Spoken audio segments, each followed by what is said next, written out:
Bien, bonjour à toutes et à tous. Merci d'abord aux organisateurs, organisatrices du colloque de m'avoir proposé d'intervenir ce matin devant vous. Je m'excuse de ne pas avoir pu être là à l'heure, mais voilà, c'est une raison totalement indépendante de ma volonté, puisque j'ai passé 2 heures et demie de plus dans le train que ce qui était prévu. Donc voilà, l'essentiel c'est qu'on ait pu s'arranger et merci pour votre flexibilité. Alors, je me réjouis d'entendre vos communications, évidemment, en m'excusant d'emblée de mon absence demain. Je ne pourrai malheureusement pas être avec vous demain. Et j'espère que ces quelques propos introductifs vous intéresseront, vous paraîtront surtout pas trop triviaux ni trop éloignés de vos préoccupations. Alors, la situation pour moi, je dois le dire d'emblée en introduction, est quelque peu intimidante, puisque je ne suis ni historien du colonialisme, ni historien de la quantification, mais un sociologue et un historien des migrations et du travail, qui en est venu, au fil de ses recherches et de ses enseignements, à se poser des questions de sociologie historique de la quantification, relatives notamment aux catégories utilisées pour identifier et classer les travailleurs migrants, relatives aussi au mode d'administration de la preuve en sciences sociales quantitatives. Et puis des questions aussi d'histoire du colonialisme, pour tâcher de rendre compte de ces catégories, d'en comprendre la genèse, et plus récemment de saisir la façon dont le travail est catégorisé dans le Maroc du protectorat français. C'est donc depuis la sociologie historique des migrations et l'histoire sociale des mondes ouvriers que j'ai été amené à essayer d'articuler sociologie historique de la quantification et histoire du colonialisme, sans pour autant que cela soit mon objet principal.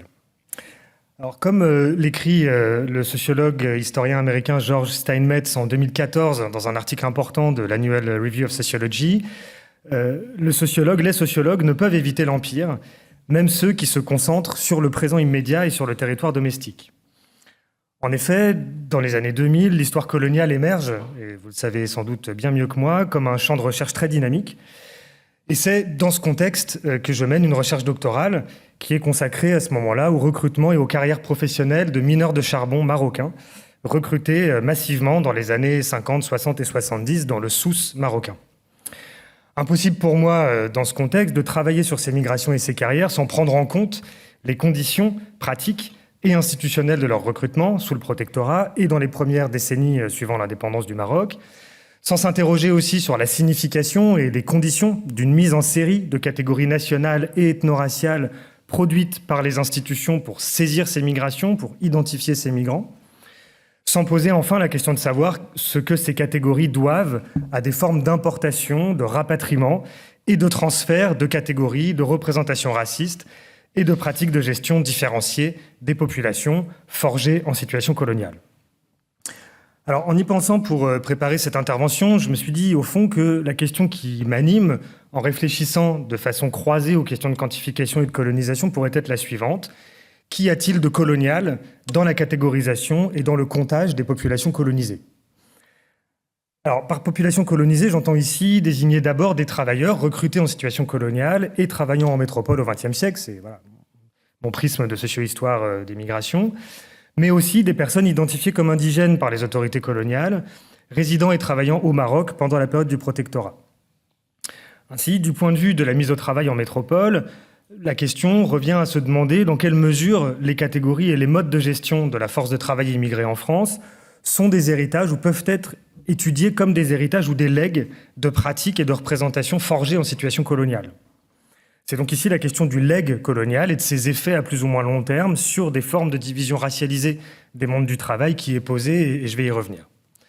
Vu depuis le protectorat, la question qui se pose est celle de la mise en œuvre par une administration coloniale de procédures de comptage plus ou moins calquées, plus ou moins copiées de la métropole et adaptées, ajustées au contexte spécifique de leur mise en œuvre. La question du legs colonial est d'une certaine façon ici inversée, puisqu'il s'agit plutôt de voir les relations d'interdépendance entre un appareil statistique en situation coloniale et l'appareil statistique métropolitain, c'est-à-dire en quoi la mise en œuvre d'un appareil de quantification des populations et des travailleurs au Maroc sous le protectorat donne à voir l'importation et l'adaptation de pratiques et d'institutions de l'appareil statistique métropolitain.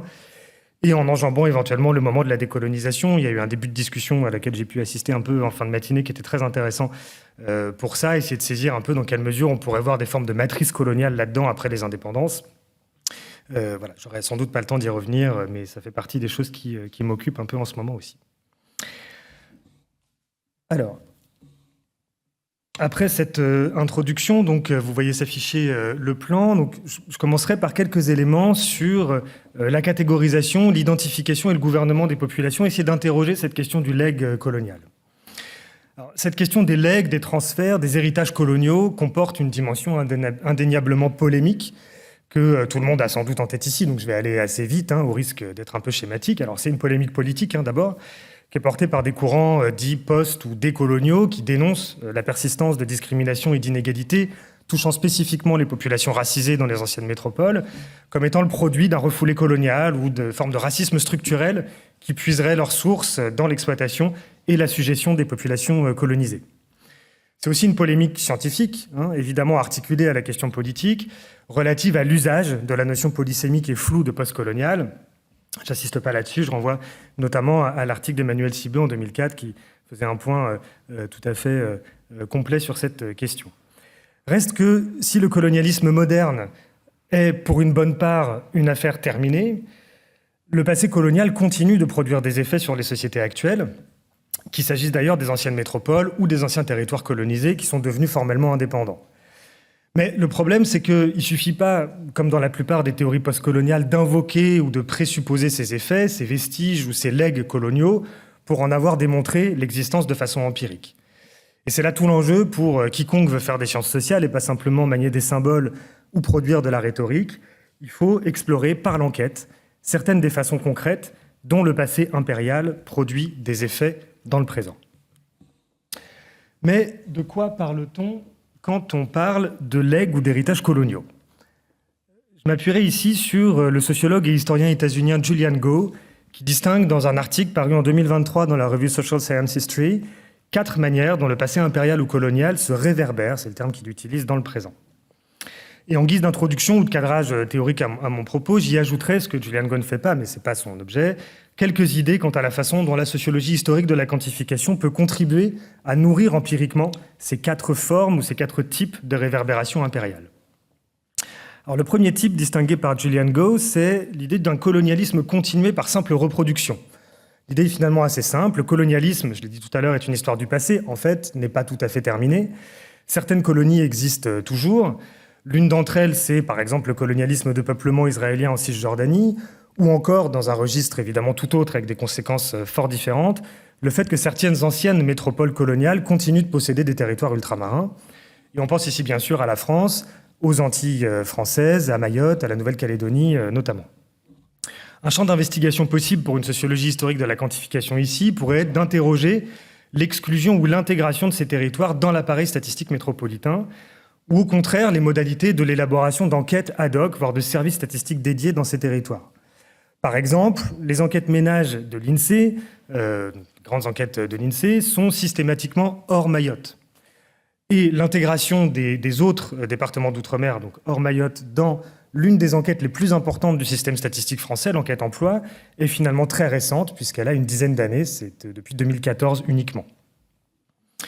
Deuxième forme de réverbération, ce que Julian Go appelle la persistance du pouvoir ou encore l'institutionnalisation des instruments de la domination coloniale, instruments qui ont été créés, reproduits, utilisés de façon répétée, jusqu'à aujourd'hui, dans d'autres contextes, pour assurer la conquête, mais aussi permettre la pérennité du gouvernement des colonies. Alors on pense ici au système de coercition, évidemment, aux techniques de maintien de l'ordre, aux corps armés, aux appareils judiciaires répressifs. Plus spécifiquement encore, ce que Julian Go étudie dans un ouvrage récent qui s'appelle Policing Empire, il étudie les techniques de pin mapping, le fait de mettre des pins sur des cartes pour relever des hotspots de criminalité. Donc ça, c'est des techniques qui ont été développées en contexte colonial et importées aux États-Unis pour gérer notamment les quartiers populaires à Los Angeles. On peut penser aussi à la réglementation ou à la législation internationale, aux frontières elles-mêmes, évidemment, qui sont un produit du pouvoir colonial, ou encore à l'institutionnalisation coloniale des identités, ou pour le dire différemment, aux formes coloniales d'identification, qui sont fondées sur des critères raciaux, ethniques ou confessionnels. Ces identifications, évidemment, pour la plupart, n'ont pas été inventées par le colonialisme, c'est-à-dire elles ont été mobilisées, elles ont été modifiées, manipulées à des fins politiques, durcies dans des institutions, des pratiques et des représentations qui produisent encore des effets. L'attention portée aux nomenclatures, au système classificatoire par les historiens de la quantification me semble ici absolument centrale, et j'en donnerai un exemple, pour reconstruire la genèse de ces modes d'identification et de leur éventuelle perpétuation. J'ajoute ici à la liste des terrains empiriques possibles pour saisir ces effets institutionnels continués, les institutions des systèmes statistiques, les bureaux de statistiques, les enquêtes, les formes de comptabilité nationale, on a commencé à en discuter un petit peu ce matin. Voilà, tout ça, à mon avis, après les indépendances, sont des objets de choix pour interroger cette forme-là du legs impérial. Troisième forme prise par ces réverbérations impériales, la path dependency ou l'institutionnalisme colonial. Ici, il s'agit des formes de reproduction des inégalités ou des relations inégalitaires, structurellement inégalitaires, qui allaient de pair avec le colonialisme et qui fait que, en gros, ça rend certaines trajectoires ou évolutions historiques plus possibles que d'autres. Alors là, évidemment, on voit des traces de cela dans des formes contemporaines d'inégalités internationales, dans les inégalités de développement. Ça fait écho aussi à des discussions assez anciennes maintenant, autour des théories de la dépendance ou des théories du système monde, chez Wallerstein par exemple. L'idée selon laquelle le colonialisme a facilité des formes durables d'extraction et d'appropriation de la richesse au profit des métropoles. Tout cela est visible, par exemple, dans le commerce international ou dans certaines formes que prennent les flux de capitaux à l'échelle internationale ou encore les flux migratoires qui connectent toujours aujourd'hui les anciennes métropoles à leurs colonies. Et j'ajoute au plan de la sociologie historique de la quantification qu'il faudrait sans doute ici porter attention aux comptabilités commerciales, aux flux financiers organisés par les grandes multinationales, au rôle des bourses, des marchés de capitaux et des marchés de matières premières. Un ouvrage de 2023 apporte, je pense, un éclairage très intéressant sur, par exemple, le rôle des entreprises sur la longue durée, pour le coup. Et pas seulement les très grandes, aussi toute une myriade de petites entreprises. Comment ces entreprises ont façonné l'impérialisme britannique. C'est un ouvrage de Philip J. Stern qui s'appelle Empire Incorporated, qui est paru en 2023. Mais pour revenir à l'histoire de la quantification, il me semble que ici, les historiens des comptabilités publiques et privées pourraient apporter des éléments empiriques à l'appui de ce type d'analyse, de ce troisième type de legs colonial. Enfin, le quatrième type qui est distingué par Julian Go, c'est ce qu'il appelle les Imperial Archives of Meaning, ce qu'on peut traduire assez imparfaitement par les archives impériales de signification, je ne sais pas trop comment le traduire, ou en tout cas les formes culturelles ou idéologiques prises par la domination coloniale. Alors, ce quatrième point, qui est sans doute vaste, le moins matériel aussi, est aussi celui qui a été le plus travaillé jusqu'à présent, notamment par les théories postcoloniales depuis les travaux fondateurs d'Edward Said.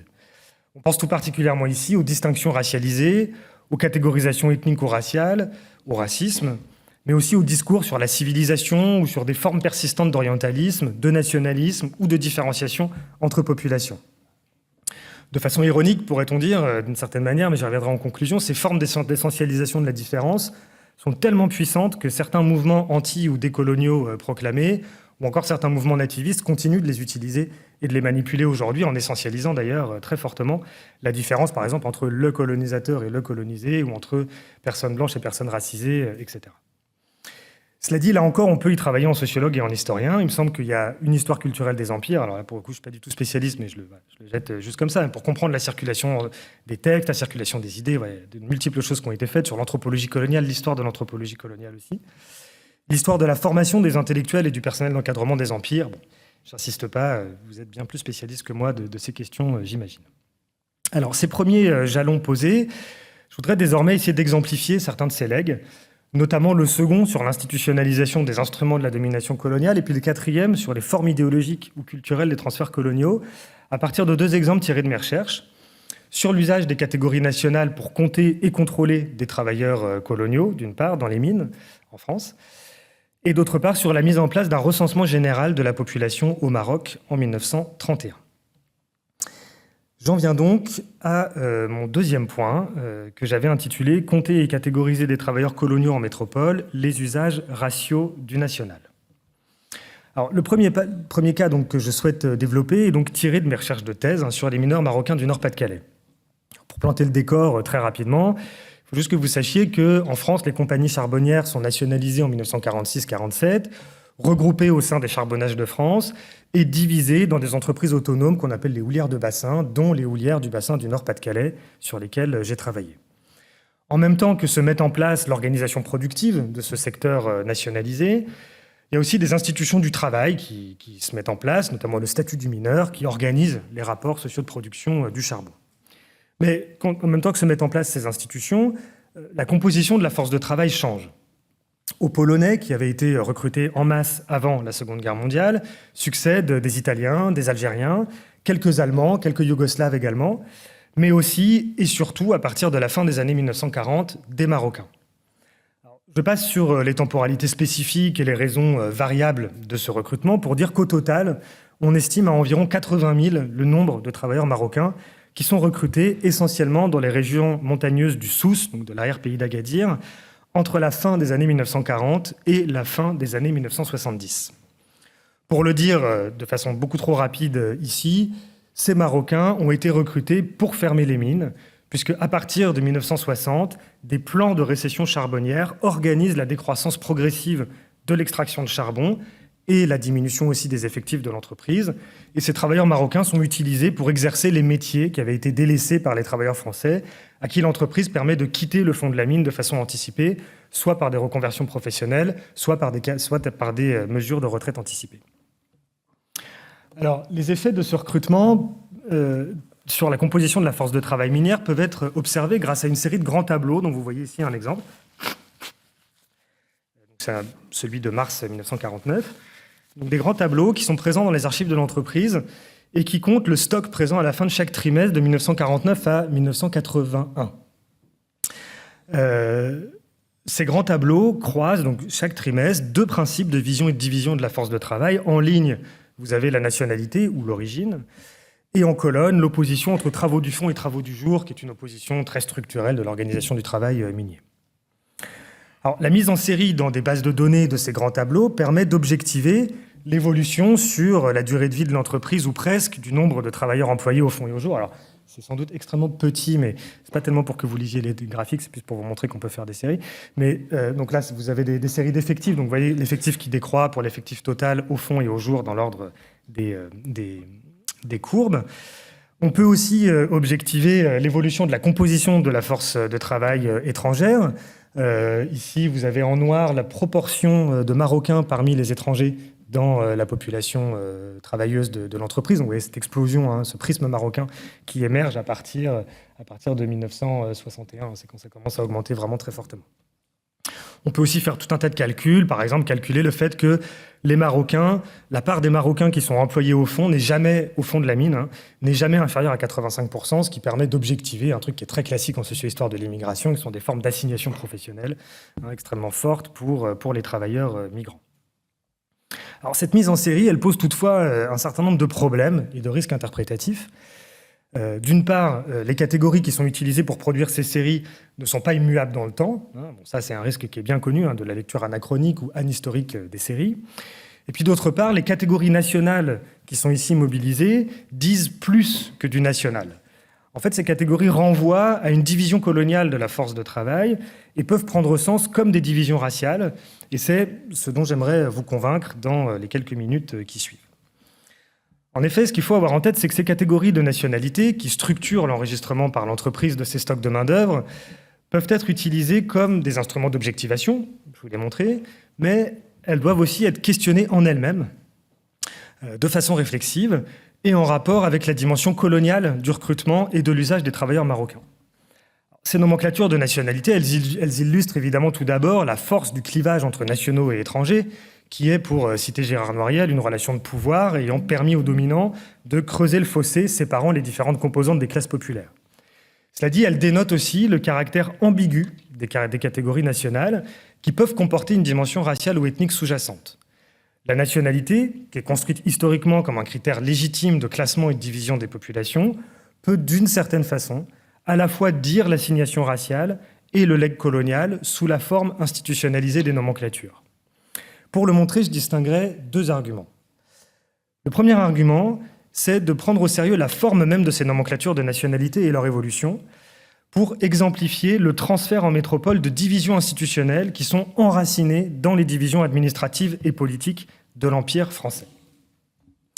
Ici, vous voyez la première nomenclature qui est en vigueur dans ces grands tableaux du premier trimestre 1946 à décembre 1948. Vous voyez 4 catégories principales: français, originaires de la France d'outre-mer, dont nord-africains et hors coloniaux, et autres coloniaux, étrangers libres et prisonniers de guerre, qui continuent à être utilisés par l'entreprise jusqu'à la fin de l'année 1948 à peu près, ces prisonniers de guerre.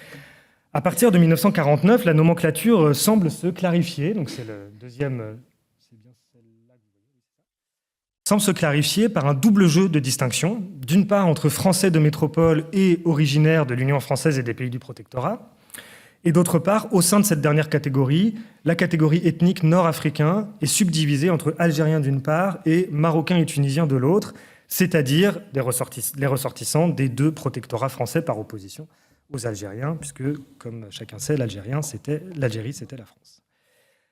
L'entreprise met ici en cohérence, avec retard d'ailleurs, parce que le protectorat date quand même des années 1910, sa nomenclature avec l'état juridique des rapports entre la métropole et ses colonies. Toutefois, cette apparente clarification doit aussi être mise en relation avec le fait que l'entreprise cherche dès 1948, et c'est sans doute pour ça que les Marocains sont distingués, à recruter au Maroc. Première tentative au cours de l'année 48 qui est sans lendemain immédiat, mais qui mène quand même au recrutement d'environ 1 millier de travailleurs marocains. Alors, cette nomenclature, elle reste stable jusqu'en 1956, si on accepte des petites modifications en 1954. On distingue les Belges et les Luxembourgeois, par exemple, qui étaient regroupés dans une même catégorie. Puis il y a une catégorie néerlandais qui apparaît aussi, qui regroupe à peine une vingtaine d'individus, ce qui est assez étonnant, mais qui là aussi démontre le poids quand même du facteur, du critère national comme un critère d'identification. Les 2 modifications suivantes de la nomenclature...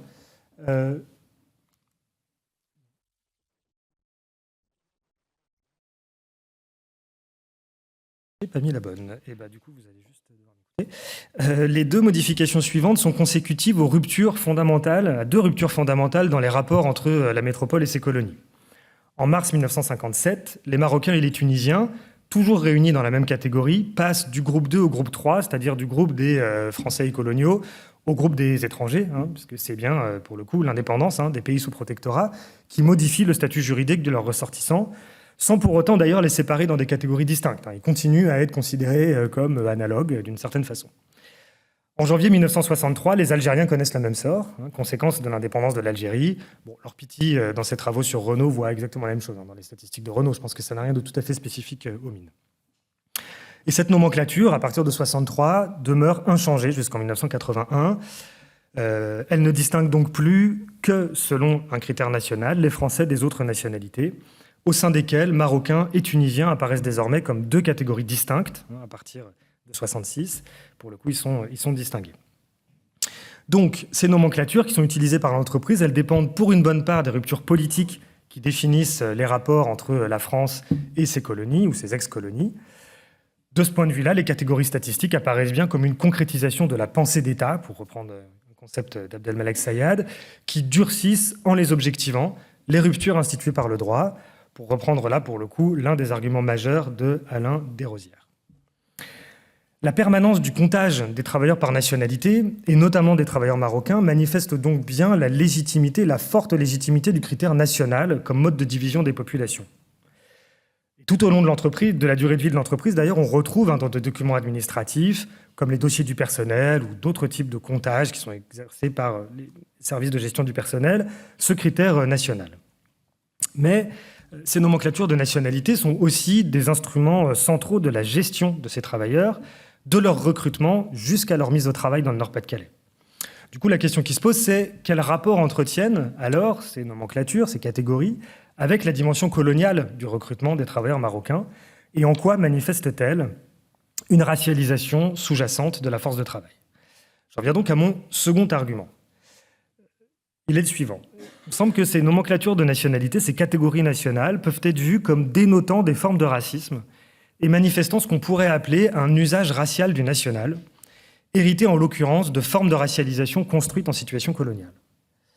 Alors pour étayer cet argument, il faut d'abord revenir brièvement sur les conditions du recrutement dans le Souss et rendre compte de l'usage des catégories raciales comme un élément de la gestion de ces travailleurs marocains. Alors, sans développer outre mesure, il faut que vous sachiez que les origines du recrutement de ces travailleurs sont marquées du sceau du colonialisme, puisque l'agent recruteur principal des houlières, qui s'appelait Félix Mora, était un sergent des tabors marocains posté à Agadir, et il était en charge du recrutement, conscription, de goumiers pour l'armée française dans le Souss.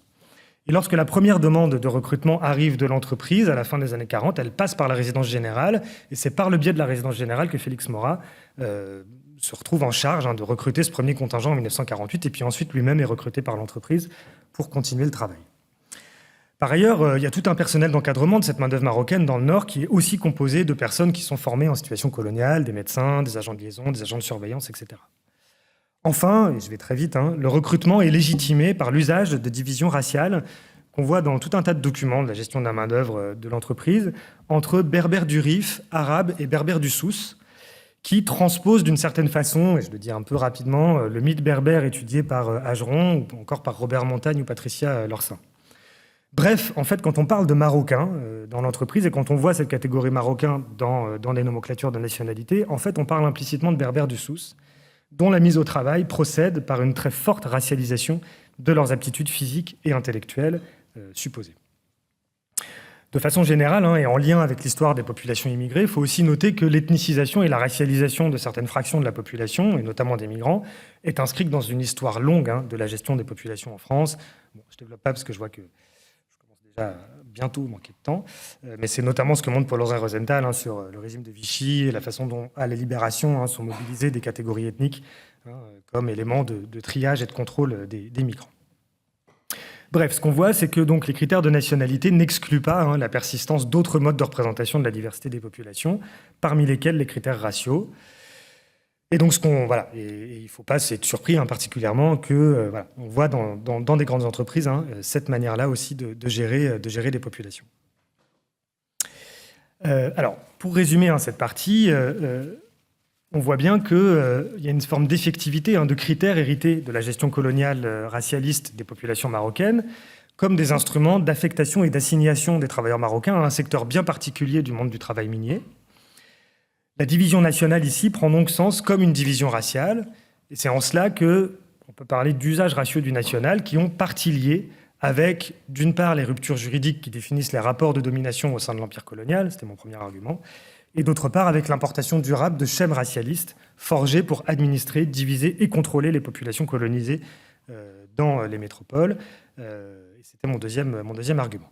Cela dit, là aussi je vais vite, mais évidemment ce legs colonial ne suffit pas à lui seul à rendre compte de l'usage de ces formes de racialisation qui s'inscrivent aussi éminemment dans les nécessités pratiques, dans les nécessités quotidiennes de la mise au travail de ces travailleurs et dans une histoire longue de la gestion des populations immigrées et de diverses crises raciales, comme dit Patrick Weil, du national en France au XXe siècle. J'en viens maintenant à mon deuxième cas. Donc, changement d'époque, changement de lieu, on part au Maroc, dans les années 30, dans la zone du protectorat français. Alors, ce travail est encore assez embryonnaire, c'est une recherche collective que je mène dans un projet ANR qui s'appelle Métro Colmo, notamment avec mes collègues Ferruccio Ricciardi, Omar Belkeri et Hugo Mulenière. Cela dit, je suis le seul responsable de ce que je vais vous raconter aujourd'hui.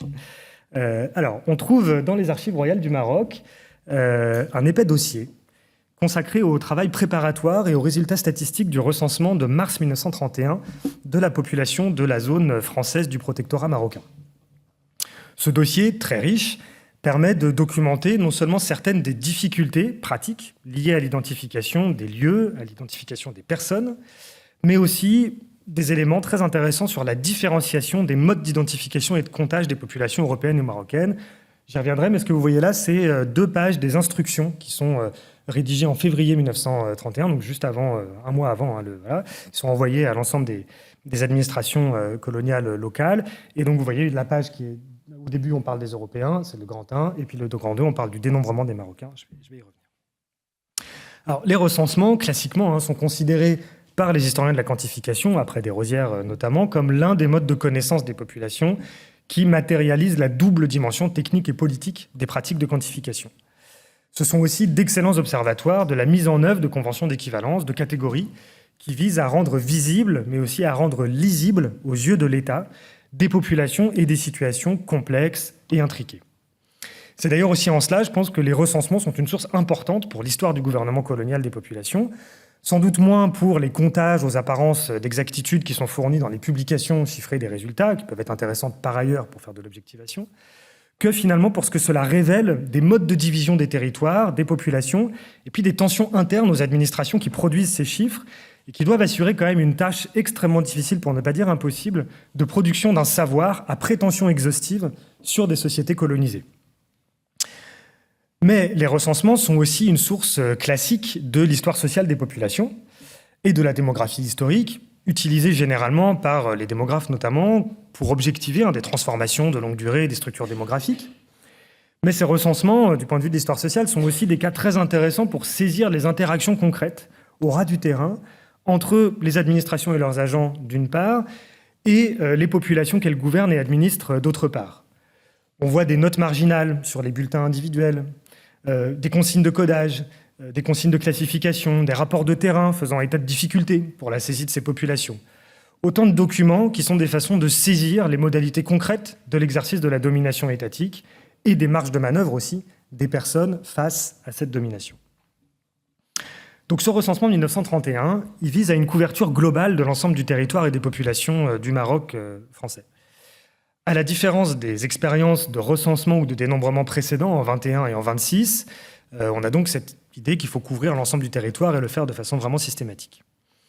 La périodicité de ces recensements, d'ailleurs en 21, 26, 31, est identique à celle des recensements en métropole, et plus encore dans les instructions que vous voyez ici, qui sont donc éditées par le secrétariat général du protectorat. On nous explique qu'un daïr du 4 décembre 1930 a fixé, comme dans la métropole, au 8 mars 1931, le dénombrement de la population européenne de la zone française du Maroc. Donc il s'agit de le faire non seulement la même année, mais en plus le même jour. Concernant les populations dites marocaines, il est stipulé que le dénombrement des populations doit se tenir selon des temporalités différentes, s'il s'agit des régions militaires ou s'il s'agit des régions civiles. Je ne rentre pas dans les détails. Le recensement, comme en métropole, procède de façon individuelle et de façon collective, puisqu'on recense les individus européens à l'aide de bulletins individuels, qui sont regroupés à l'échelle des ménages, avec des comptages spécifiques faits à cette échelle-là, puis à l'échelle des adresses ou des bâtiments, avec, là encore, des comptages spécifiques. On voit donc pour ce recensement marocain de 1931, à la fois le fait de calquer la mise en œuvre du recensement sur le rythme et sur les pratiques de l'appareil statistique métropolitain, et en même temps, tout un tas de tensions que cela suscite relativement à l'appréhension des populations colonisées, mais aussi de la société coloniale européenne. Et je vais en donner quelques exemples. En effet, il y a tout un tas de difficultés qui apparaissent quand on lit les documents, notamment les rapports de terrain, qui révèlent les coulisses de la fabrication de ces chiffres et les problèmes concrets d'une administration qui semble relativement faible face à la tâche qui lui est confiée. Par exemple, en août 1931, le commissaire-chef de la police urbaine de Casablanca fait remonter à son commissaire divisionnaire des problèmes dans l'orthographe des noms de famille européens, mettant à mal leur identification, ou encore des erreurs dans le décompte du nombre de personnes par ménage, ou encore des risques de double compte dus au fait que les personnes peuvent être enregistrées à des endroits différents, ou encore des problèmes d'orthographe variable des noms de communes. Un autre rapport d'un certain capitaine Julien, qui était commandant de la section sur le recensement de la population de la ville de Casablanca toujours, en juillet 1931, fait état des mêmes difficultés et en rajoute d'autres. Il se plaint notamment du fait que les effectifs de gendarmes qui avaient été mobilisés pour assurer ce recrutement étaient trop faibles, dans un contexte par ailleurs de pénurie de gendarmes, puisque à peine les 2/3 de l'effectif normal, nous disait-il, étaient en effet présents dans les casernes. Il explique aussi qu'à Casablanca, 369 ménages n'ont tout simplement pas pu être retrouvés, parce que ils avaient soit disparu, soit on n'avait pas vraiment les moyens de réussir à être suffisamment présents sur le terrain pour pouvoir les traquer. Un autre rapport, rédigé en avril 1931 par le chef des services municipaux de Rabat, qui est adressé au secrétariat général du protectorat, fait aussi état de nombreuses difficultés au plan moral et au plan matériel. C'est des citations du document plan moral, plan matériel. Sur ce dernier aspect, l'auteur du rapport insiste sur la piètre qualité du personnel recruté pour assurer le recensement, dont certains, nous explique-t-il, sont allés jusqu'à bidonner totalement leurs relevés et certains bulletins individuels. Je cite, « Dans sa majorité, le personnel a été pris parmi les sans-travail signalés par le bureau de placement et qui n'offraient de garantie de moralité et de conscience que celles, 3 petits points, qu'ils affirmaient eux-mêmes, point d'exclamation. » Au plan moral, toujours une citation, ce chef des services municipaux de Rabat rapporte que le recensement, j'avais la citation complète, je ne vais pas tout lire, le recensement n'est pas une opération qui a l'heure de plaire à la population. Et il rapporte, vous pouvez le lire derrière moi, un accueil pour le moins mitigé des agents recenseurs, ainsi qu'une réticence à déclarer certaines informations qui pourtant nous paraîtraient assez évidentes, hein, l'âge, le statut marital et le fait de louer ou de sous-louer des locaux. Alors cet extrait, me semble-t-il, montre que le recensement est une occasion sociale, au sens interactionniste du terme, une occasion de confrontation et de rencontre entre l'administration et les populations européennes, en l'occurrence administrées. Les résistances qui sont exprimées sous la forme de rejet, d'expressions grossières, d'interrogations quant à la nécessité de l'identification selon certains critères, ou encore la sous-déclaration manifeste sans doute une défiance ou du moins une distance à l'égard de l'administration coloniale. Deux enseignements peuvent être tirés à ce stade, il y en aurait sans doute plein d'autres, mais j'ai pensé à ces deux-là. D'une part, de façon cohérente avec de nombreux travaux récents d'histoire sociale du colonial, cela permet de relativiser assez fortement le caractère tout-puissant de la domination coloniale et d'une administration qui, en gros, fait avec des moyens relativement faibles. D'autre part, cela montre que l'intériorisation de l'autorité de l'État colonial n'est pas du tout jouée d'avance, ni taken for granted, témoignant ici sans doute de formes de défiance populaire à l'égard des institutions, mais aussi peut-être encore plus d'un rapport particulier à l'administration coloniale de la part de populations dites européennes qui peut-être s'estiment devoir être moins soumises à l'œil de l'État dans les colonies. Enfin bon, ça va être une discussion, mais en tout cas, on semble voir transparaître ce genre de choses. À ces difficultés pour recenser les Européens s'ajoutent des difficultés spécifiques pour les Marocains.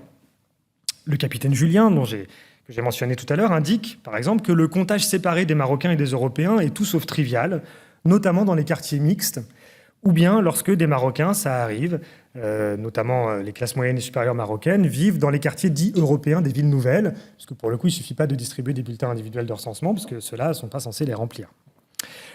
Pour les populations dites européennes, je l'ai dit, les agents de recensement distribuent et récoltent des bulletins individuels, mais pour les populations dites marocaines, qu'il s'agisse d'ailleurs des musulmans ou des populations israélites, qui sont les deux catégories qui sont utilisées, ethno-confessionnelles pour le coup, qui sont utilisées dans les documents, il s'agit d'un simple dénombrement et pas d'un recensement, c'est bien précisé très clairement, c'est-à-dire sans remplissage de bulletins individuels et à l'échelle des bâtiments. Les agents recenseurs doivent s'appuyer sur le Mokadem dans les quartiers arabes ou bien sur le surveillant du Mellah dans les quartiers juifs qui ont, je cite, une connaissance suffisante de la langue arabe pour pouvoir assurer le comptage. Cela dit, les frontières nationales et ethniques des populations sont labiles. En effet, d'après les instructions, toujours ce même document, doivent être considérés comme européens tous les individus non marocains, ce qui signifie, et c'est une précision qui est apportée par une circulaire dédiée à cette question-là, le 10 mars 1931, donc en plein pendant les opérations de recensement, que, je cite, doivent être assimilés aux Européens, notamment les Algériens, les Anamites et les Sénégalais. Indigènes là-bas, Européens ici. On voit bien à quel point les divisions ethno-raciales des populations sont des instruments de la domination coloniale qui permettent d'homogénéiser, mais d'homogénéiser de façon pas forcément cohérente selon les territoires, en fonction des objectifs politiques, d'essentialiser aussi pour rendre mieux contrôlable, mieux compréhensible aussi, des relations politiques et sociales complexes et sans doute très fluides aux yeux des colonisateurs. Là, je rejoins un argument assez classique de Stoller et Cooper sur cette question-là. Les archives de l'identification et de la catégorisation sont, je pense ici, des révélateurs des formes pratiques, mais aussi des limites et des difficultés de l'exercice de l'autorité en situation coloniale. Pour revenir à ma question de départ, et avant de m'acheminer tranquillement vers la conclusion, qu'y a-t-il de colonial dans ce recensement ? Alors évidemment, il y a un transfert, une tentative d'adaptation de manière de faire de l'appareil statistique métropolitain en situation coloniale, c'est un premier point. Deuxièmement, il y a une division nette de la population entre une population dite européenne, mais vous voyez, on met quand même des indigènes algériens là-dedans, et une population indigène, en l'occurrence qualifiée de marocaine. Et pour faire le lien ici avec la socio-histoire de la quantification, on voit bien que le fait de remonter la chaîne de production des chiffres permet de faire apparaître des modes de gouvernement des populations et de lever pour partie le voile du rapport à et aussi le voile de l'exercice complexe de l'autorité coloniale. Troisièmement, des problèmes ont l'air assez spécifiques aussi, comme par exemple, je n'ai pas eu le temps de le développer, mais le fait qu'il ait fait mention à de multiples reprises du recensement des soldats et des militaires engagés sur le terrain, parce qu'il y a encore quand même des opérations de pacification du Maroc à ce moment-là, dans la mesure où, cette question quand même de la conquête militaire est quand même un élément constitutif des empires coloniaux. Enfin, quatrièmement, des formes de résistance au recensement chez les populations dites européennes qui ne consentent pas aisément à l'intrusion de l'œil de l'État et de l'État colonial, en l'occurrence, dans leurs affaires privées.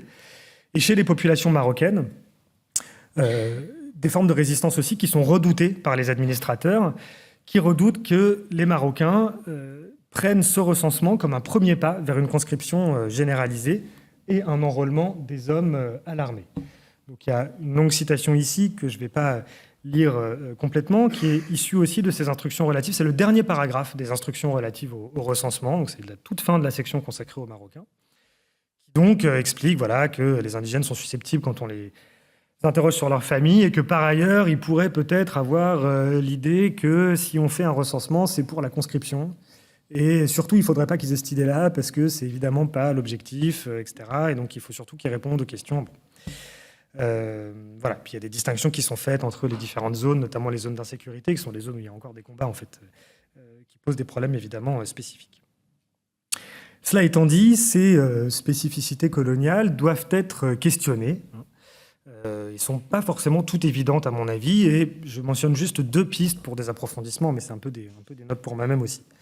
Premièrement, le dénombrement à l'échelle des ménages ou des adresses, qui est, on l'a vu, le truc spécifique pour les Marocains par rapport aux populations européennes, n'est pas une pratique qui est inventée pour les populations colonisées. En fait, ça remonte même à des formes archaïques de recensement. On peut penser au dénombrement des feux sous l'Ancien Régime, ou encore au dénombrement urbain de Vauban à la fin du XVIIe siècle. Donc, ce qui est spécifique, ce n'est pas tellement la technique employée que la division politique des populations et l'appui sur des divisions ethno-confessionnelles entre Européens, Marocains, Israélites, pour justifier la mise en œuvre de modes de comptage différenciés. Deuxième piste d'approfondissement, il me semble que pour pouvoir vraiment étayer la thèse d'une forme de spécificité coloniale ou pas, ou de forme de transfert de la métropole vers les colonies de pratiques de comptage et de dénombrement, il faudrait évidemment avoir une comparaison systématique entre les recensements métropolitains et coloniaux, au moins sur 3 points, et je pense notamment au recensement en Algérie, au moins sur 3 points. Premièrement, la question des militaires, est-ce qu'elle est aussi posée en métropole, et si oui, comment ? Est-ce qu'il existe aussi en métropole des populations qui échappent au recensement individuel et qui sont dénombrées collectivement ? Peut-être, ça peut aussi exister, peut-être des populations pauvres ou très marginales en métropole. Et puis, les informations récoltées sont-elles les mêmes ? On a mention dans les sources que les bulletins individuels de recensement pour les populations européennes ont été simplifiés, mais je n'ai pas la trace de ces bulletins pour l'instant, je ne les ai pas retrouvés, et ce serait évidemment très intéressant de savoir qu'est-ce qui a été simplifié, qu'est-ce qu'on n'estime pas nécessaire de compter pour les Européens en situation coloniale par rapport à la métropole. Alors, dans les 2 minutes qui me restent, quelques éléments de conclusion. La sociologie historique de la quantification et l'histoire coloniale et impériale sont parmi les champs de recherche les plus dynamiques de ces dernières décennies. C'est des champs qui ont irrigué plus largement à d'autres domaines, ainsi que des chercheurs comme moi qui s'intéressaient ni directement aux chiffres, ni directement aux empires. Pour ne citer que quelques-uns des apports de ces 2 courants de recherche, d'un côté, on a l'invention de nouvelles sources, de nouvelles questions, de nouveaux objets relatifs à la grande mise en chiffres du monde. Et puis de l'autre, on a un renouvellement du regard qui est porté sur les interactions entre métropole et colonie, une attention portée aux agents de la domination coloniale, aux institutions, aux tensions aussi, aux négociations au sein des empires. Pourtant, la rencontre entre ces 2 champs de recherche a été tardive. Et on serait bien en peine, j'ai cherché, j'ai pas trouvé, mais peut-être que j'ai mal cherché, on serait bien en peine de trouver chez les fondateurs et les fondatrices de la sociologie historique de la quantification, Desrosières, Porter ou Espeland, des textes portant sur la quantification en situation coloniale, ou bien sur les effets à distance du colonialisme sur les appareils de quantification mis en œuvre dans les métropoles coloniales. Et c'est ce qui rend évidemment le programme de recherche dont émane ce colloque particulièrement important et particulièrement intéressant. Alors, une raison parmi d'autres sans doute qui pourrait permettre de rendre compte de cette non-connexion pourrait être trouvée dans le texte de Georges Steinmetz que je mentionnais en introduction. Steinmetz écrit « Dans des pays comme la France et la Grande-Bretagne, l'amnésie des sociologues quant à l'engagement de leur discipline dans les empires coloniaux s'est installée presque immédiatement à la fin de l'ère coloniale, lorsque l'opinion publique et le sens commun se sont retournés contre le colonialisme et l'empire. » Fin de citation. Cette rencontre manquée, donc, est liée à un contexte intellectuel et politique des années 1960, en France en l'occurrence, mais peut-être on pourrait généraliser, dans lequel Alain Desrosières, Laurent Thévenot, ces grands sociologues, historiens, évidemment, qui sont des références incontournables pour les historiennes et sociologues de la quantification, donc dans lesquels Desrosières et Thévenot et les autres ont été formés, notamment à l'ENSAE, dans une sociologie française qui avait largement relégué la question coloniale. Pourtant, Desrosières indique dans un court texte qu'il consacre en 2008 à la rencontre entre Pierre Bourdieu et des statisticiens qu'une des origines de sa démarche à Desrosières de critique sociale des chiffres et d'approche réflexive de la quantification en sciences sociales est la conséquence de la publication d'un ouvrage majeur de sociologie du colonialisme qui est « Travail et travailleurs en Algérie », publié en 1963, qui est fruit de la collaboration entre un jeune sociologue nommé Pierre Bourdieu et 3 statisticiens, Alain Darbel, Jean-Paul Rivet et Claude Sébel.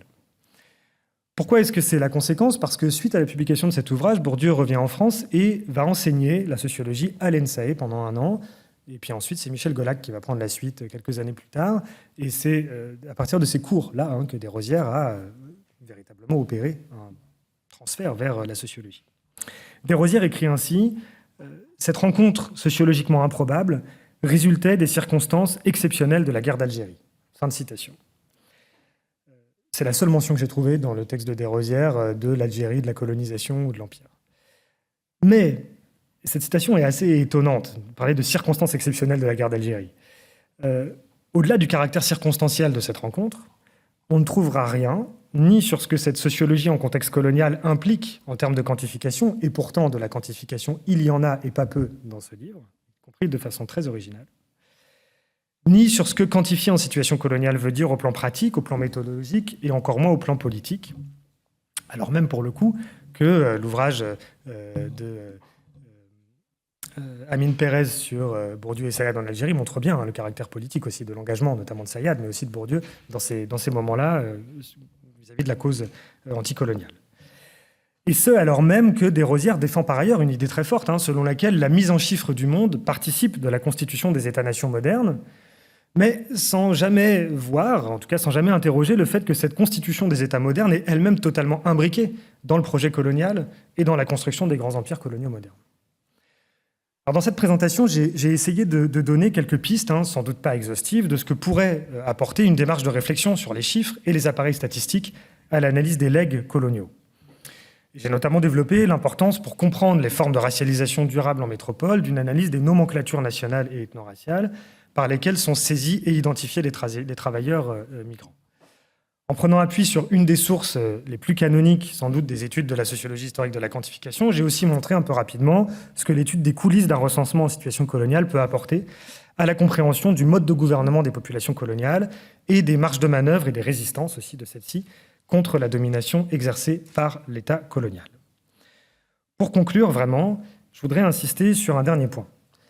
Il me semble que la sociologie, en tout cas la sociologie historique de la quantification à laquelle j'ai été socialisé au cours de mes années d'études, est au fond une des branches d'une science sociale critique qui se donne pour tâche de dénaturaliser les phénomènes sociaux, de lever le voile sur les inégalités, sur les différentes formes de domination et d'exploitation qui pèsent sur les individus et les groupes sociaux. Je pense que l'un des apports fondamentaux de ce champ de recherche réside dans la critique sociale des catégories, dans la critique sociale de la mise en chiffres du monde social, qui est un élément indispensable de toute science sociale critique, et plus généralement sans doute, de toute forme de critique sociale. Et c'est ici aussi, il me semble, que la sociologie historique de la quantification et les sciences sociales des empires se rejoignent pour peut-être contribuer à passer d'un passé colonial à un présent anticolonial. Alors, c'est évidemment une affaire de dialectique, comme toujours, parce que d'un côté, le colonialisme peut avoir eu pour effet d'enfermer certains mouvements anti-occidentaux ou critiques dans des dichotomies essentialisées, qui sont très répressives, voire réactionnaires. Mais d'un autre côté, l'expérience du colonialisme a aussi été le ciment et le moteur de très puissants mouvements sociaux et de courants de pensée anticoloniaux qui ont justement lutté contre l'essentialisation, contre l'imposition de discours racialistes et essentialistes, pour la libération des peuples, des classes sociales soumises au joug colonial. Ces luttes ont des résonances évidemment très actuelles, de Black Lives Matter jusqu'au déboulonnage de statuts de héros coloniaux, en passant par d'autres formes de lutte antiraciste. Alors, il est vrai que jusqu'à présent, on n'a vu personne vandaliser des livres de comptes, s'attaquer à des bilans comptables ou à des rapports d'activité, à des instructions de recensement ou à des comptes rendus de réunions dans des bureaux feutrés du ministère.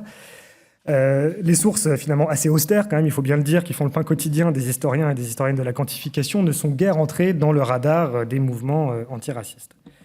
Et pourtant, ces documents portent en eux la marque de la dépossession et de l'infériorisation et de la sujétion, au moins autant que les statuts des militaires coloniaux ou les tableaux représentant un maître jouissant du service de ses esclaves. Alors ne voyez là aucun plaidoyer évidemment pour la destruction des archives, ce serait un comble, mais plutôt un appel en guise de conclusion à ce que les sociologues et les historiens des chiffres et des empires s'inspirent aussi de cet autre legs du colonialisme que sont les luttes anticoloniales du présent. Je vous remercie de votre attention, je remercie encore les organisateurs et les organisatrices de m'avoir donné la possibilité de m'adresser à vous ce matin, et je nous souhaite une bonne suite de colloques.